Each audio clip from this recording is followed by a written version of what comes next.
Bat monitoring continues at Thousand Islands Environmental Center in Kaukauna.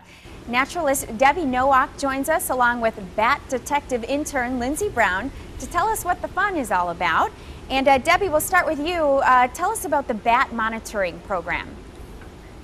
Well, it's a great citizen science monitoring program that we're doing this summer. It's led by our intern, and what we're doing is we're going out on the property about once a week in order to find out how many bats and what kind of bats are on the property. We're doing it with the threat of white nose fungus coming this way. It could potentially wipe out our entire bat population. So we want to see what kind of bats normally live here. So if we do have to recreate a bat population in the future, we'll know where they were living and what different species. So it's really been an eye-opener for us to see what we have living right here at Thousand Islands. Well, we have a map to show. Why don't you explain what our viewers are looking at here?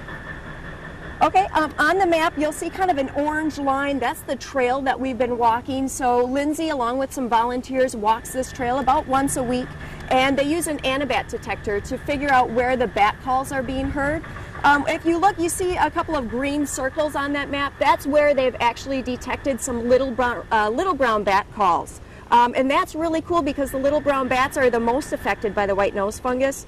So it's great to know that we still have some here, that they haven't been affected too greatly. Besides those green circles, sometimes we find some big brown bats and some eastern red bats as well. So with all this data that Lindsay collects, the DNR creates the map and shows us exactly what species and where they've been found. All right, let's talk to Lindsay about how she kind of detects these bats. Lindsay, tell us about that gadget you're holding. Yes, this is the bat detector. It's made up of three parts. You have the anabat detector, which detects high-frequency noises, such as bat calls, and lowers it to a frequency we can hear, and then spits the sound back at us so we can hear them. We have the PDA, which has a software program called Anapocket on it that displays the high-frequency sounds that the detector is detecting. And then we have the GPS card, which maps out the route that we take and saves the location of the bat call files that we save. Some people might be kind of freaked out about the idea of hunting for, well, not hunting for bats, but listening for them and searching for them. That doesn't scare you at all, does it?